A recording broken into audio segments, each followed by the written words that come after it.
Georgia is such a diverse country, and we've had the opportunity to explore it for the last 2 months as digital nomads.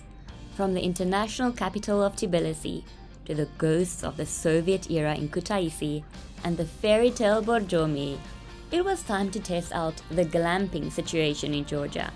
Glamorous camping. Follow along as we try to navigate full-time jobs and life while exploring the lesser-known areas of the world. So we made it to our weekend destination. Woo! Nice. It looks very nice. Staying in one of those ones with a jacuzzi. So excited. And we're going to go get food because we can only check in like an hour and a half, which is there. So I think it's very cool. It's a nice like rest for the weekend. Hey. Well, no, it's a surprise for your anniversary. It's a surprise for our 6-year anniversary. Yeah. Woo! So, but like in South Africa, we love going to like glamping places where like out in nature and there's not like much, and you just like jacuzzi and chill. I've been trying to find a book. I really want to read a book this holiday, but I can't find English books except English cooking books. So that's not gonna help me. Well, maybe I should Get your book read on some. your phone. Yeah, I wanted to read a real book.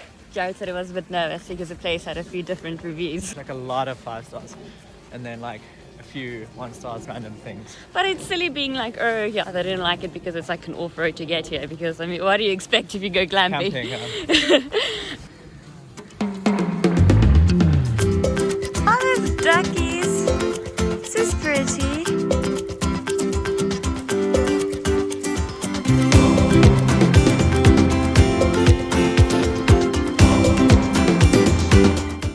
When we like go glamping in South Africa, we all come all stocked up with like nice meat and snacks. You always have like too much stuff that you take with and you take a bunch home. But now there's no shop and stuff, so we have a braai, but we don't have meat.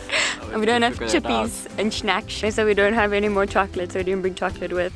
And the only dessert they have here is fruit. It's not a problem for me. We're literally walking over their crops.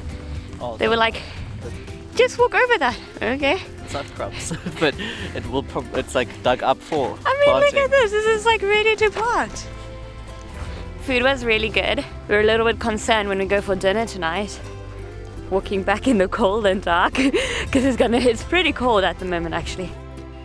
It's a fireplace, and then you can watch a movie on there.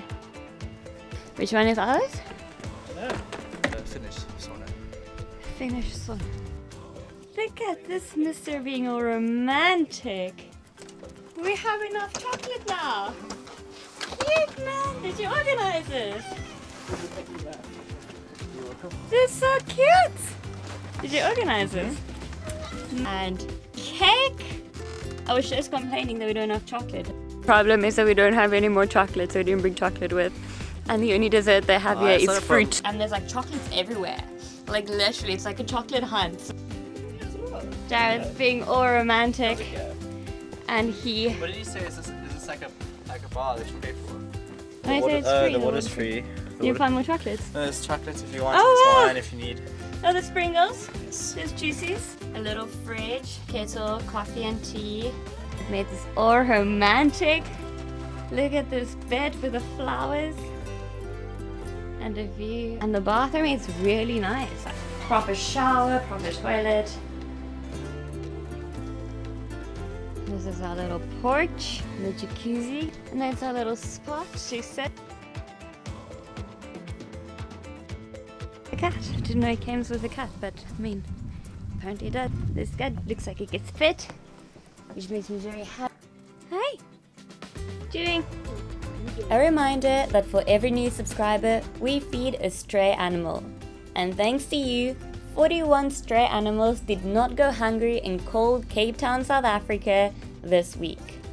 If there is a specific animal organization that you're passionate about, please comment them below, as we like to support different animal organizations all around the world when there's no stray animals in the area we are currently finding ourselves in.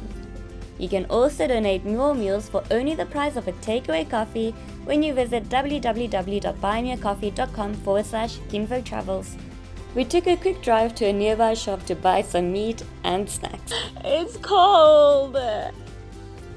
The fire is not going a lot yet. And we just have a shout out to Jara that's brewing in like 2 degrees. This wine is our favorite that Jared brought all the way from South Africa for anniversary. Yeah. Just look at this consistency. Yeah, we've kept this bottle for 2 years. It's the best thing ever. Good. If you ever find yourself in Franschhoek, Cape Town, South Africa, you have to go to Leeu Estate and go wine tasting at the Miller New Wines. It's pretty cold now, but the place is so cool. And the guys here are so nice. And this is Oreo, the kitty cat. Hey, Oreo!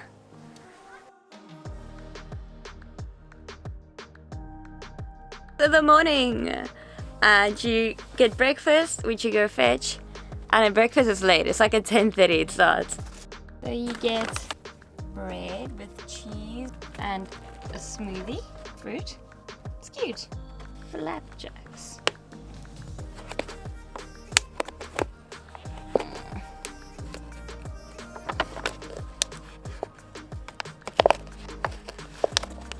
Is there anything on the flapjacks? Bananas. There's a few things to visit in the area of Mtshketa, probably not how you pronounce it. Svetitskhovelo Cathedral, probably not how you pronounce it, which is an Orthodox Christian cathedral. There's also a Jvari Monastery, which is a rare case of an early medieval Georgian church that has survived in the present day almost unchanged, with beautiful views. And Samtavro's Convent, Georgian Orthodox Christian monastery complex where you'll find the nunnery of Saint Nino. And you can process all this ancient history with some more modern day history while drinking some wine.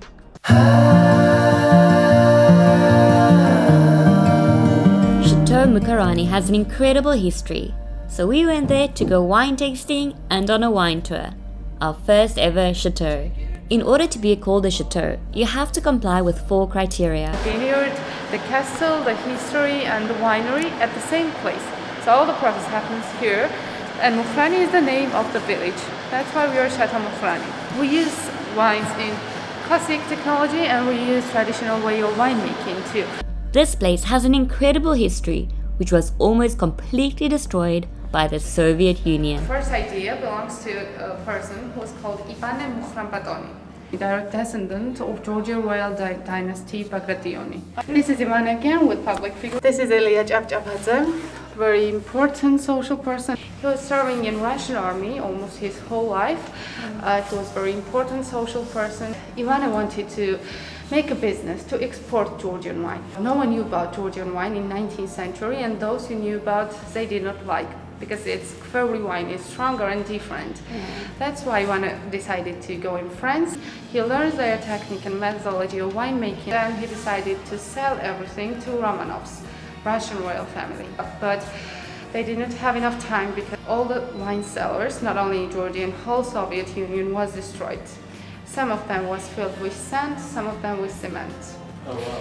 In our case, we can say we were more or less lucky, and all this place was covered with sand.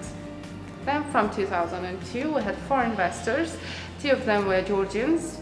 They started to renovate everything, they planted vineyards, and from 2007 we started to produce our first wine in Chateau Conception again. Oh wow. Chateau original, how it looked like in 19th century. Oh, wow. In the beginning it was made of the brick and the color was orange. Oh wow. Even architecture was European. And I think in about 2 or 3 months the color will be the same orange too. Okay, back to making the wine. In classic technology we don't use the skin in white wines in any process. That's why we have 2 press machines which separate skin and juice. And only juice goes for fermentation in this kind of Italian tanks. Half of them are Italian and half of them made in Georgia. Only in red wine we need the skin to take the color and structure in the wine. That's why we don't use the press machines in this case. Okay. Then after fermentation, which lasts about 2 weeks, we leave skin and juice together for a month or 2 months, it depends on the wine, and then transportation in a barrels. Our whole amount of our vineyards is 102 hectares, and we have 12 grape varieties. From these 12 grape, we produce 25 different kind of bottles and breweries which are on the surface. Generally, in traditional method, quarry should be underground. We use this kit in fermentation and in aging process too. That's why Georgian wine is more rich structured. Even white wine is not really white, it's more goldish, more amber colored. And then it was time to go back to the castle to go taste the wine. After spending the rest of the night in the jacuzzi and listening to crime podcasts, the real adventure started. Our first time skiing. But getting to the ski resort Godavari was an adventure on its own. Subscribe to watch the next video, and thank you for watching.